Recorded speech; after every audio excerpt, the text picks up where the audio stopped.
saya punya program makan bergizi gratis, ya. dan ini saya serius untuk program itu. Sudah 150 triliun. 150 triliun, luar biasa. Nah, saya cuma minta juga, Pak Presiden nanti jangan ditambah lagi, cukup segitu aja. Saya bilang, iya saya kan juga belajar.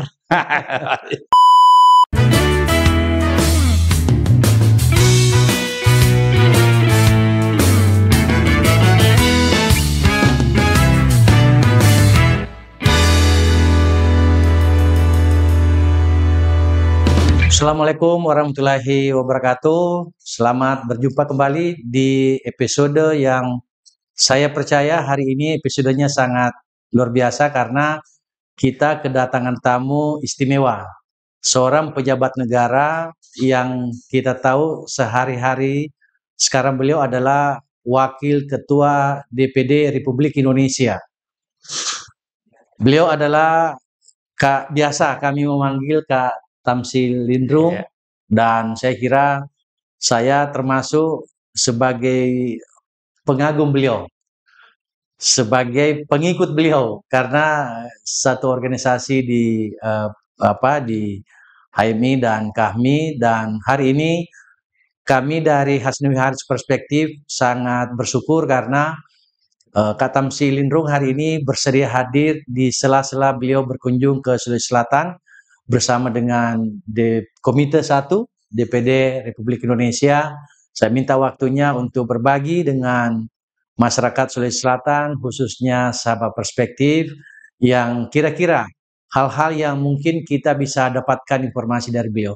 Assalamualaikum Kak Tamsil. Waalaikumsalam warahmatullahi wabarakatuh. Bagaimana kabar Kak? Alhamdulillah. Alhamdulillah. Baik, saya kira kalau kita bicara Pak Tamsil Lindrung, Wakil Ketua DPD Republik Indonesia, itu ada satu isu yang sampai hari ini Kanda, itu menjadi isu yang menarik dan menjadi kebijakan pemerintah. Saya masih ingat ketika beliau menjadi banggar di DPR RI, beliau menggawangi sekaligus menginisiasi satu beasiswa namanya beasiswa LPDP. Iya. Saya ingin minta komentar Pak Tamsil Lindrung, kira-kira dari mana idenya itu muncul sehingga beasiswa ini kemudian menjadi sesuatu yang begitu penting sampai hari ini. Iya, baik. Terima kasih. Assalamualaikum warahmatullahi wabarakatuh. Saya merasa terharu bisa hadir di tempat Pak Haris Asnawi ini bertahanus, tempat merenung dan mengekspresikan banyak hal, terutama yang terkait dengan masalah perspektif. Nah, ini namanya juga sudah perspektif Haris Asnawi. Terima kasih. Terkait dengan LPDP, ya memang waktu saya dulu menjadi pimpinan Badan Anggaran bersama Pak Hari Ashar Aziz sebagai ketua dan saya wakil ketua. Kalau yang lain ada Pak Oli Dondo Kambe dan ada juga dari Partai Demokrat. Jadi ketika itu kita membahas anggaran dan kita bicara-bicara tentang kondisi pendidikan kita di Indonesia, terutama dilatar belakangi oleh ketika Pak SBY berkunjung ke Inggris. Dia menemui masyarakat di sana dan berdiskusi dipandu oleh duta besar.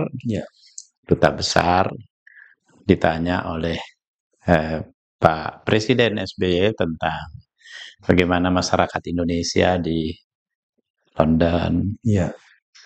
Terutama Pak SBY ini fokus mempertanyakan tentang mahasiswa Indonesia yang ada di London. Ada berapa banyak? Dijawab oleh duta besar ada 2.800. Wah, bangga beliau mendengar cukup banyak. Cuman dia kaget ketika dia bertanya, kalau negara tetangga kita Malaysia berapa banyak di sini? Oh ya, ada 30.000 Pak. Wah. Mulai dia merasa ada yang salah ini kalau begini. Kenapa bisa Malaysia 30.000 yang penduduknya hanya 10% dari kita? Iya, iya. Sementara kita hanya 2.800 yang tadinya itu pun dia merasa bangga. Nah, itulah yang diceritakan kepada kami. Saya sampaikan ke Bang Hari, Pak Hari Assasis sebagai ketua. Saya bilang abang ini punya tanggung jawab moral. Ya. Ya, kalau saya tidak seberapa. Saya cuma pernah ke Malaysia, kalau abang sampai ke Amerika belajar.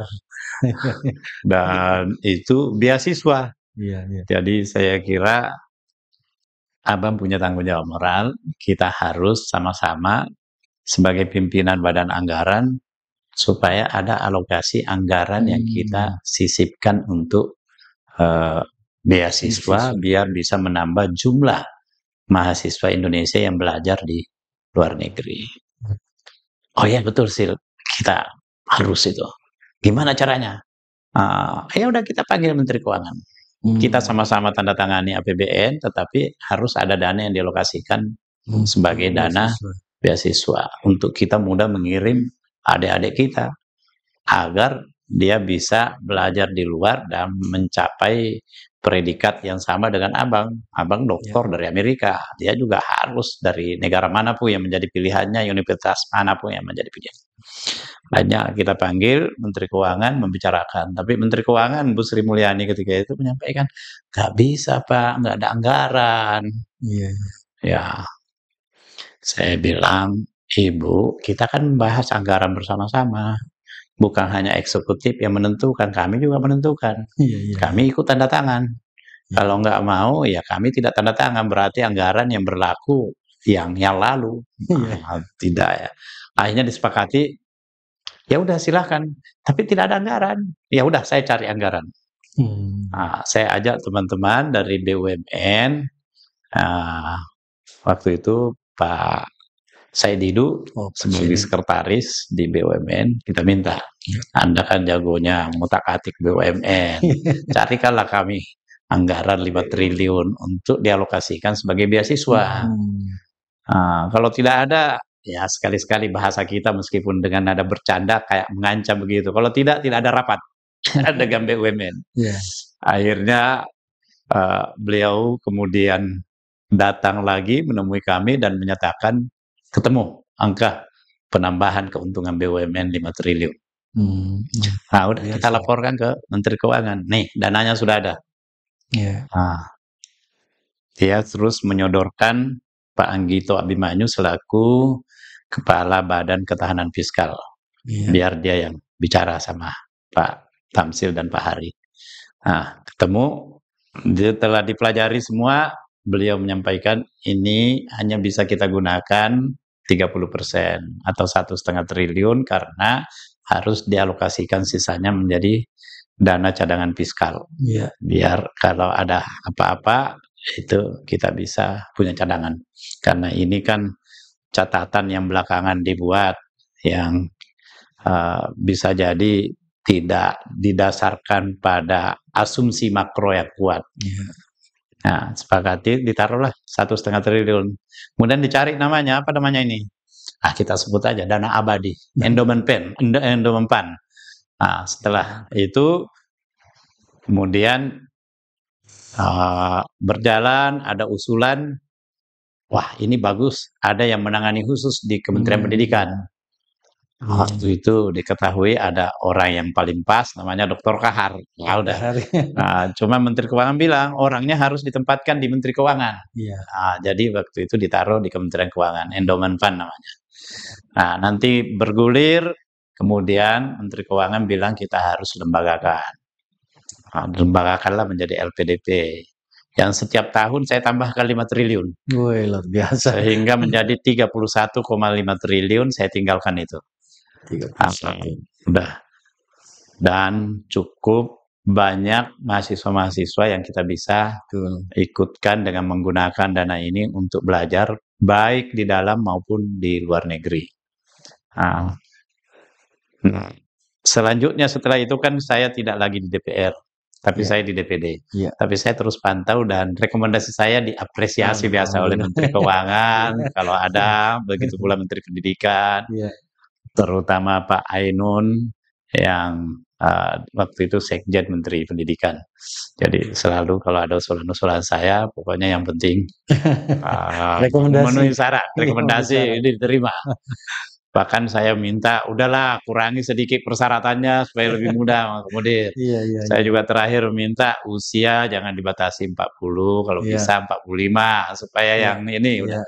Nah, terakhir kali ada yang datang ke saya banyak itu sudah dosen-dosen, ternyata dia mengeluh karena kuota dikurangi, Iya. sehingga dia tidak masuk. Padahal dia sudah pindah ke Jakarta, sudah bawa keluarganya, anak-anaknya, istrinya, sudah kontrak rumah Iya, iya. untuk lanjut karena sudah dinyatakan dia memperoleh beasiswa, tiba-tiba sekarang tidak bisa. Nah, menteri yang baru ini kebetulan saya kenal baik waktu dia masih dirjen dulu di Pendidikan Tinggi. Iya. Nah, saya berkirim surat resmi ke dia, ini ada yang mengeluh ke saya, mengajukan aduan, ini tolong supaya bisa diterima, jangan sampai kasihan dikecewakan, ya kita bisa mencari bagaimana caranya bisa terakomodir. Hanya dijawab, diterima itu. Waduh, rame lah di tempat saya datang mengucapkan selamat, terima kasih. Ya, jadi itu awalnya. Yang lain, karena saya memang konsen, ya saya pernah mengecap pendidikan di IKIP, jadi saya punya konsen perjuangan untuk guru itu tidak pernah bisa saya lupakan, begitu pula dengan kemudahan bagi mahasiswa-mahasiswa untuk memperoleh kelanjutan pendidikannya. Makanya saya juga membuat terobosan yang lain yang ini juga belum pernah barangkali diungkapkan, itu adalah dana bagi hasil pendidikan. Dana bagi hasil pendidikan. Ya. Jadi utamanya daerah-daerah yang daerah-daerah tambang itu. Ya. Nah, dulu di Kalimantan Timur. Jadi Ya. kita minta dana bagi hasilnya itu dinaikkan, ada 2%, tapi khusus untuk pendidikan. Ya. Makanya itu Kaltim itu pernah mengirim mahasiswa banyak ke luar negeri setiap tahun. Di antaranya mengirim ke Rusia. Ya, saya biasa berkunjung ke sana dan bertemu dengan mahasiswa-mahasiswa di sana. Waktu duta besarnya Pak siapa yang mengganti yang setelah Pak Hamid Awaludin, ada orang dari Ambon. Nah itu, saya berkunjung dan saya bertemu dengan mereka dan dipertemukan dengan mahasiswa-mahasiswa Indonesia yang ada di sana. Yang paling banyak itu dari Kaltim. Setiap tahun dia mengirim ratusan, lebih 200. Ya, kalau provinsi lain tidak begitu banyak karena bagi hasil ininya kurang. Nah, hasil tambang. Baik, Kak Tamsil. Ada dua sebenarnya pertanyaan isu yang saya ingin eksplor dari Pak Tamsil Lindrung pada sore hari ini. Pertama Kak, kan kita tahu Pak Tamsil ini saya kira utamanya di Sulawesi Selatan, paham benar, beliau ini sudah 3 periode dulu di DPR RI, kemudian sekarang sudah periode kedua di DPD. Berarti sudah 25 tahun mengabdi di parlemen, dan saya kira beliau tentu sudah punya gambaran atau potret tentang pendidikan di Indonesia. Isu yang pertama Pak Tamsil, salah satu isu terberat dan menjadi trending ketika Pak Prabowo terpilih adalah beliau mendorong agar pendidikan vokasi dan teknologi ini sebagai prioritas pendidikan. Tapi kan kita juga harus bisa memahami bahwa nampaknya kan disparitas di daerah ini infrastruktur pendidikannya terbatas. Kira-kira posisi DPD sebagai parlemen dalam mendukung program pemerintah seperti apa itu, Pak Tamsil? Iya, baik. Sebelumnya saya ingin mengaturkan terima kasih karena disinggung tadi 3 periode saya di DPR, kemudian ini periode kedua di DPD. Saya ingin mengaturkan terima kasih kepada masyarakat Sulawesi Selatan yang telah memberikan dukungan sehingga saya bisa di DPR dan terus berkomitmen untuk memperjuangkan aspirasi daerah, apalagi sekarang saya di DPD dan terakhir saya dipercaya untuk menjadi pimpinan Dewan Perwakilan Daerah Republik Indonesia. Sebelumnya juga saya sempat mendapatkan kepercayaan untuk memimpin MPR. Jadi Ini semua tentu karena support dan dukungan dari masyarakat Sulawesi Selatan.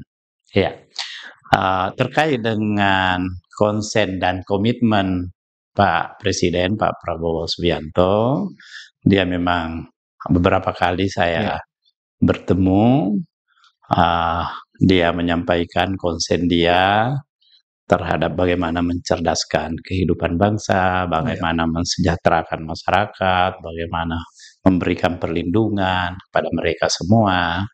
Dan dia menyampaikan, Mas Tamsil, usia saya ini sudah lebih 70 tahun, saya tidak tahu kapan saya dipanggil oleh Allah, tetapi ketika saya kelak dipanggil kapanpun, saya harus meninggalkan legasi bahwa di masa pemerintahan saya dikenang sebagai orang yang mencintai rakyat, dan saya berharap rakyat juga cinta saya.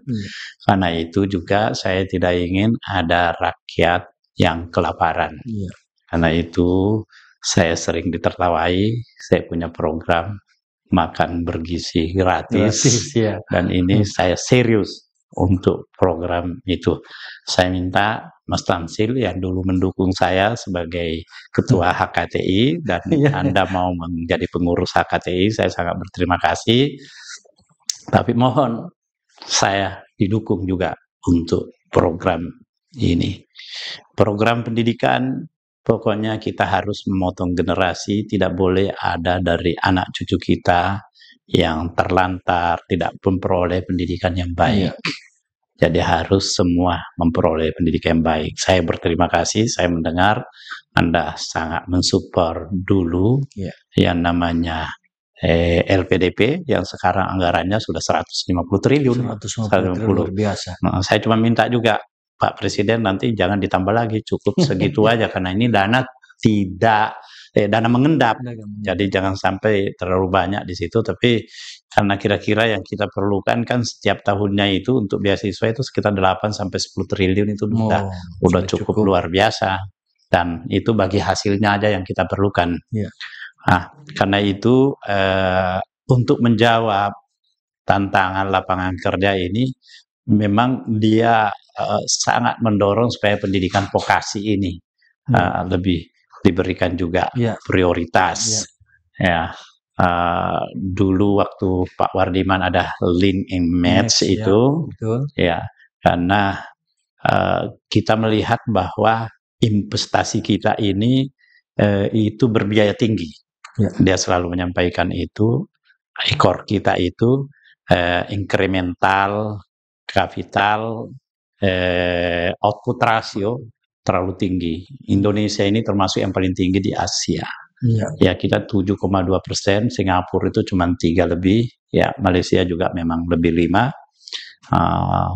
Kita seharusnya bisa menekan sampai ke tingkat yang sangat rendah, paling tidak kalau tidak bisa menyamai Singapura dulu, ya 4% lah paling. Kalau 4%, dia yakin dengan itu kita akan bisa mendorong pertumbuhan ekonomi kita pada angka 8 bahkan 2 digit, dia bilang.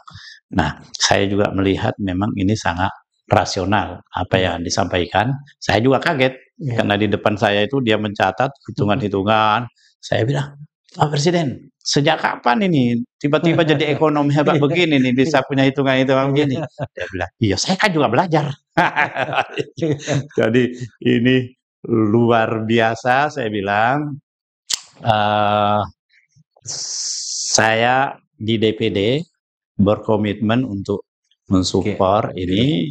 Saya selaku pimpinan DPD sudah memanggil Kepala Badan Gizi untuk mensupport program makan bergizi gratis. Dan saya minta supaya bisa berkunjung ke sekolahan saya. Saya punya sekolah yang punya standar dapur yang diakui. Ya, karena siswa-siswanya juga termasuk dari internasional, ada dari Australia, dari Saudi, ada yang sekolah di situ. Meskipun itu biasanya kebanyakan orang Indonesia yang ada di sana atau orang Australia yang memang ada kerja di Indonesia sehingga anaknya disekolahkan di situ.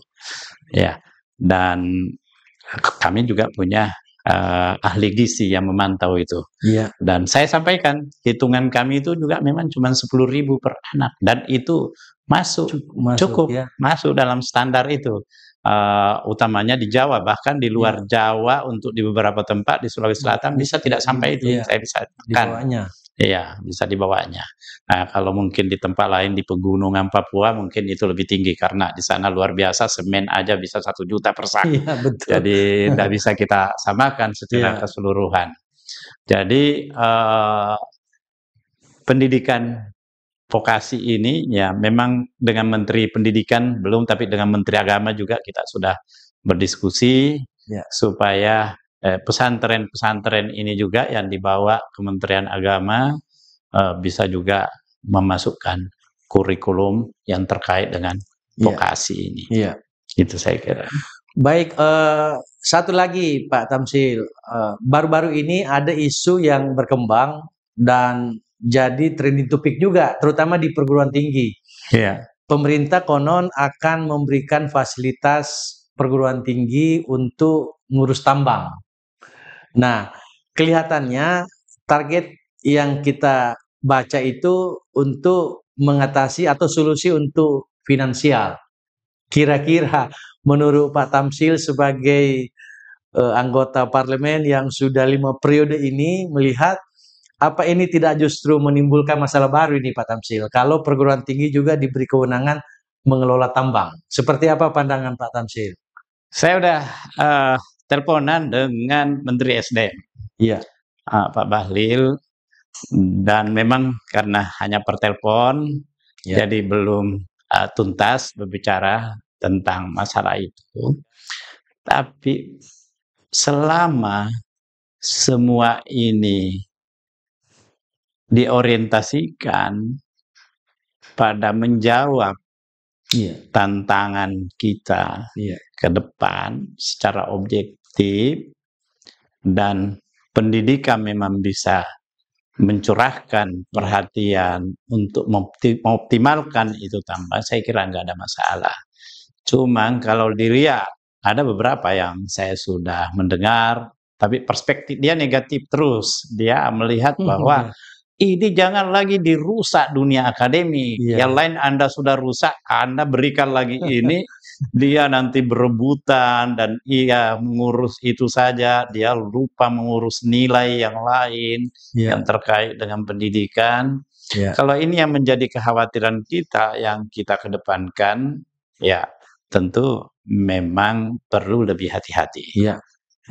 Tetapi sekali lagi, LSM, ormas, dunia akademik, kalau dia bersama-sama terjun untuk membenahi, mengoptimalkan supaya nilai tambang itu memberi nilai yang lebih optimal, itu enggak ada masalah, terutama yang dikaitkan dengan apa yang disampaikan Presiden tadi, bahwa EIKOR ini kita menekan sedemikian rupa sehingga semua bisa berpartisipasi untuk menurunkan itu. Karena nilai tambang kita ini sebenarnya tidak memberi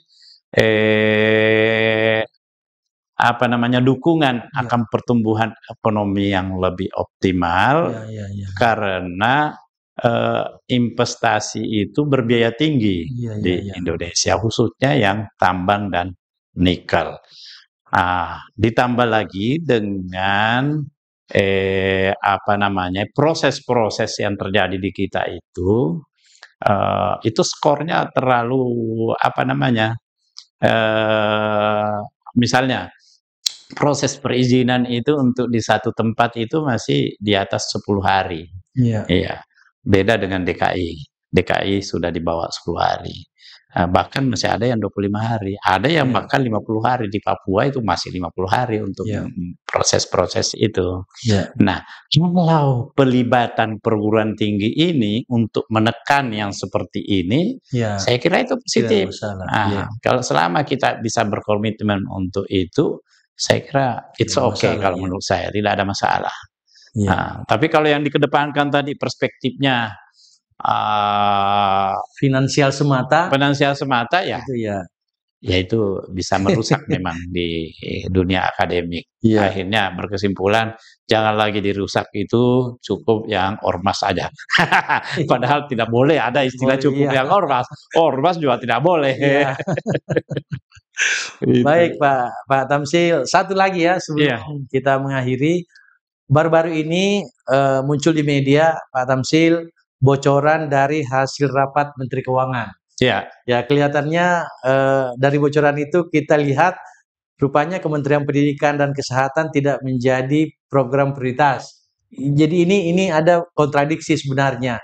Justru hanya menjadi faktor pendukung. Nah, saya juga belum mengeksplor terlalu jauh, tapi kelihatannya mungkin apa pandangan Pak Tamsil ini? Kenapa bisa seperti itu kondisinya? kalau mendengar komitmen presiden, saya tidak Iya, yakin dengan itu. betul. Presiden sangat konsen untuk pendidikan. Pendidikan, betul. Iya, untuk kita lepas landas nggak bisa. Iya, Lain selain pendidikan dan kesehatan ini harus kita prioritaskan. iya, Ya, kita ingin punya masa depan yang dipandang karena kita punya orang-orang cerdas, sehat, dan bekerja dengan baik. iya, iya. 3 ini harus diintegrasikan. Betul. Jadi lapangan kerja, makanya vokasi tadi, Iya, pendidikan, iya, kemudian kesehatan. betul. Guru besar kalau sakit-sakitan nggak enak dengarnya. Ya, betul, jadi harus sehat. Iya, iya. Nah, guru besar sehat tidak ada kerjaan juga itu nggak enak didengar. Jadi harus ada. Jadi ini harus diintegrasikan ini semuanya Iya, nih. Karena betul. itu Iya, dan saya melihat konsen Bapak Presiden itu. iya, Nah, terkait dengan sekarang ada yang berkembang, yang baru ini ya, yang sekarang ramai bahwa ada efisiensi, karena Iya. itu ada review anggaran yang Iya. cukup signifikan. Nah, itu saya bilang, saya tidak mempersoalkan itu. Memang presiden harus memelototi itu dan melakukan review, melakukan efisiensi, tapi hasil efisiensi itu dimasukkan di keranjang umum. Setelah itu diminta masing-masing kementerian lembaga Iya. untuk menyusun program prioritas. Iya, betul. Kalau sektor pendidikan menyusun program prioritas dan itu perlu ditambahkan. Iya, Makanya betul. dari 306 triliun yang ada sekarang ini, Iya. saya tidak mempersoalkan. Itu bagus. Bahkan Iya, kalau menurut saya mengacu kepada bocoran anggaran yang selama ini sering didiskusikan di berbagai media, ya Iya. terutama di media sosial itu, wah ada kebocoran yang melebihi 30%. Iya, iya. Ya, kalau cuma 306 triliun itu sedikit, dibawa dari nilai kebocoran yang semestinya. Sangat sedikit ya. Nah, karena itu setelah ini direview, setelah ini diefisiensikan, udah silakan masukkan kembali, kita tempatkan. Mungkin yang tadi dipotong 100 miliar, jangan-jangan setelah itu bertambah 300 miliar. Iya, betul. Nah, tapi yang lain ya memang Ya, harus iya, dipotong, ada tidak boleh dipotong. lagi ditambahkan. Iya, betul. Nah, Iya. jadi saya kira itu Iya. bisa. Nah, Iya, baik Pak Tamsil, sama perspektif saya kira karena ini kesempatan langka, saya ingin memberi kesempatan kepada Pak Wakil Ketua DPD Republik Indonesia untuk memberi closing statement. Bagaimana kita di Sulawesi Selatan ini meningkatkan kualitas pendidikan kita. Silakan. baik, masyarakat perspektif yang saya hormati, saya kira kita sudah berada pada tren yang benar. Ya. Tinggal bagaimana kita mendorong supaya kita bisa lebih mengoptimalkan terutama apa yang menjadi kebijakan pemerintah di pusat, terutama dalam hal ini presiden kita. Ya, saya ini terbuka menyampaikan. Periode-periode sebelumnya saya selalu mendukung Pak Prabowo, tapi periode yang lalu ini saya mendukung Pak Anies Baswedan. Pak Anies ini saya konsen, saya melihat bahwa dia harapan kita untuk memajukan dunia pendidikan sebagai orang yang lahir dari dunia pendidikan. Iya. Nah, tetapi setelah selesai pemilu, Pilpres, karena tiga paket itu teman saya semuanya. Iya, Pak Prabowo saya pernah menjadi wakilnya di HKTI, iya, iya. Pak Ganjar saya sama-sama di Komisi 4 DPR lama, kemudian Pak Mahfud MD adalah senior saya, teman berdiskusi sampai 3 hari lalu sebelum saya ke sini saya berdiskusi Iya. juga. Kemudian juga Pak Muhaimin Iskandar, lama bersama-sama di DPR. Jadi setelah itu saya move on, siapapun yang terpilih. Iya. Saya cuma bertanya kepada Pak Prabowo, Bapak Prabowo gimana? Apa masih tetap punya komitmen seperti dulu berjuang untuk rakyat? Oh iya, tetap. Ya, Iya, itulah iya. yang saya ceritakan tadi. Dia menyebutkan usianya dan perspektif dia soal ekonomi, soal pendidikan. Karena itu saya kira di Sulawesi Selatan ini, yang apalagi sekarang yang ada di kabinet Urin Sulawesi Selatan ini banyak sekali, ada tuh juga beberapa orang.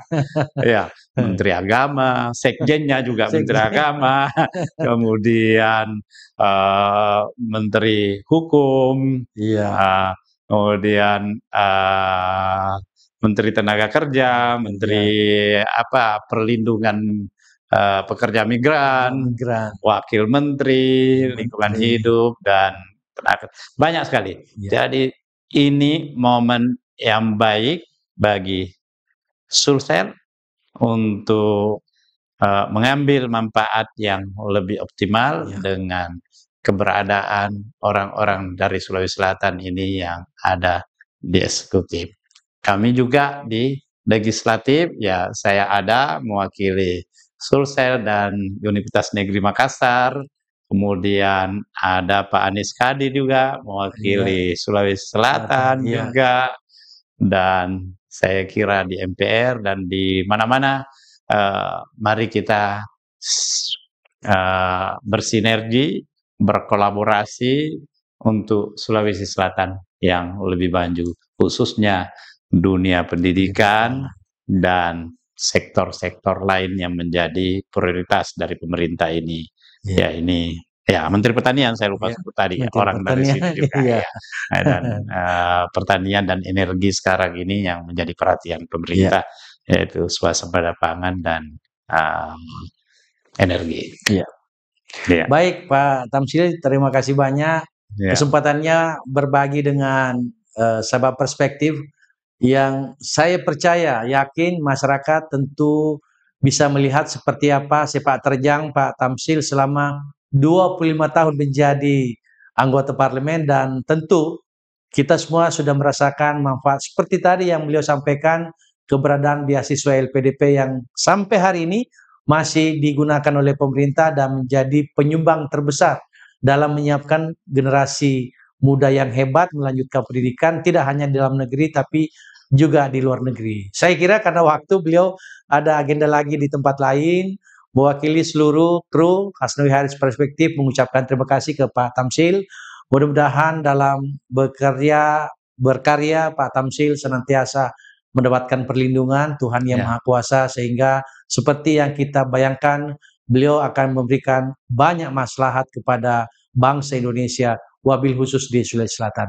Sekian dan terima kasih edukasi kita pada hari ini. Pahami lebih dalam, edukasi tanpa batas. Salam perspektif. Salam. Assalamualaikum warahmatullahi wabarakatuh. Waalaikumsalam warahmatullahi wabarakatuh.